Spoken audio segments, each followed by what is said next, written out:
Dans cette capsule, nous allons commencer notre description des algorithmes de recherche heuristique. Alors, les objectifs de cette partie-ci du cours, ça va être premièrement d'apprendre à formuler la résolution d'un problème à l'aide d'une recherche dans un graphe. Ensuite de ça, on va regarder spécifiquement l'algorithme A étoile pour résoudre ce type de problème. Et ça va nous amener à parler des notions d'heuristique et d'explorer les propriétés théoriques de l'algorithme A étoile. Et finalement, on va voir une description de l'algorithme, ce qui va vous permettre d'apprendre à implémenter et à simuler l'algorithme A étoile. On va commencer par regarder en rafale différents types de problèmes qu'on va pouvoir résoudre à l'aide de la recherche heuristique. Donc, un problème très simple, c'est celui de trouver un chemin entre deux endroits dans une ville. Donc, imaginons que je me trouve dans une ville avec des rues horizontales et verticales et que je me trouve à un certain endroit, puis que je veux me rendre à une certaine destination. Eh bien, à l'aide de la recherche heuristique, on va être en mesure de trouver quel est le chemin le plus court entre la source, l'endroit où on se trouve, et notre destination. Ça, c'est un exemple peut-être un peu jouet et simplifié, mais vraiment, on va avoir un algorithme qui est capable d'être généralisé à des réseaux beaucoup plus complexes où on a différentes villes ou différents réseaux routiers interconnectés entre eux et un peu comme le problème qui est résolu finalement par le site web Google Maps, être en mesure de trouver un itinéraire entre une position A et une position B. Un autre exemple d'application va être celui de la planification d'un robot. On a un exemple ici où on a un robot dans, disons, une manufacture avec plusieurs pièces et où on veut en fait déplacer différentes pièces donc différents colis en fait entre différentes pièces pour atteindre éventuellement une configuration de tous les colis qui est différente de celle à laquelle on débute notre problème. Et à l'aide d'un algorithme de recherche heuristique, par exemple l'algorithme A étoile, ce qu'on va voir, c'est que ça va être en mesure de dériver c'est quoi l'algorithme donc c'est quoi la planification à faire, c'est quoi la série des actions à faire par le robot pour faire ces déplacements-là de façon la plus efficace possible.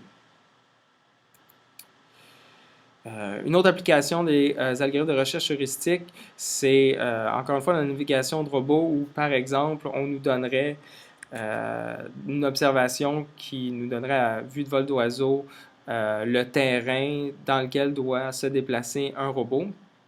Et dans ce cas-ci, ce qu'on aimerait faire, c'est si notre robot commence, disons, à la position ici et qu'on souhaite qu'il se rende ici, bien, être en mesure de déterminer c'est quoi le chemin à suivre pour rencontrer le moins possible d'obstacles et rester sur un terrain le plus facile à parcourir pour le robot. Et à l'aide, en fait, ce type de système-là est plutôt compliqué. Il y a différents algorithmes derrière, mais entre autres, des routines de résolution de problèmes via l'algorithme de A étoile sont entre autres invoquées là, dans ce type de système-là. Un autre exemple serait la résolution de jeux d'énigmes. Un exemple de jeu très simple, c'est le N-Puzzle, où on a une grille, donc dans ce cas-ci, 3 par 3, avec un élément de la grille qui est vide et les autres éléments qui seraient associés à des tuiles avec un chiffre de 1 jusqu'à 8. Et le but du jeu, c'est de commencer à une configuration initiale et de se rendre à une configuration but, où dans ce cas-ci, on aurait les tuiles de 1 jusqu'à 8 qui feraient le tour là, de notre grille. Et donc, encore une fois, avec un algorithme de recherche heuristique, ça va être possible de trouver quelle est la suite des actions. Donc, la suite des déplacements de tuiles. Vous avez un exemple ici, on déplace la tuile 6 vers le bas. Donc, on déplace vers le nord la partie de la grille qui est vide. Donc, ça, c'est une action possible. Et avec un algorithme de recherche heuristique, on va être en mesure finalement de déterminer la série d'actions à faire pour arriver finalement à la solution désirée ou à la solution de l'énigme.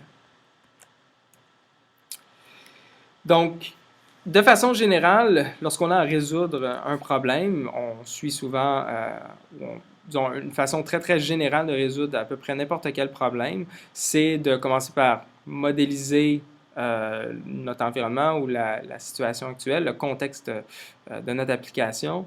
Ensuite de ça, d'énumérer toutes les solutions possibles une à la suite des autres.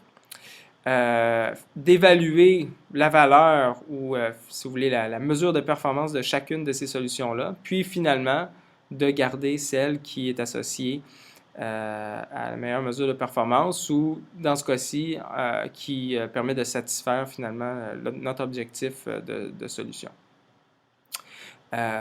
Et le problème auquel on fait face, c'est que pour plusieurs applications, le nombre de solutions possibles est exponentiel. Et donc, cette approche-là d'énumérer toutes les solutions dans un ordre arbitraire est tout simplement pas applicable.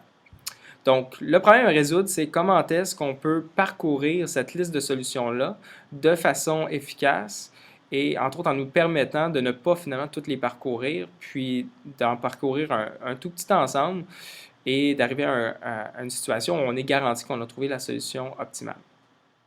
Et ce qu'on va voir, c'est qu'en fait, c'est possible de faire ce genre de parcours-là efficace en formulant notre problème comme un problème de recherche dans un graphe.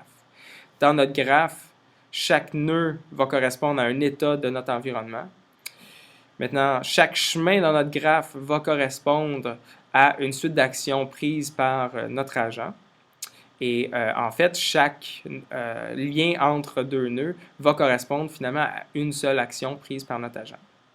Donc, pour résoudre notre problème, il va falloir trouver le chemin qui satisfait le mieux possible notre mesure de performance. Donc, on va voir qu'avec des algorithmes de recherche heuristique, on va être en mesure de faire cette exploration-là de notre graphe de façon efficace pour résoudre des problèmes assez rapidement.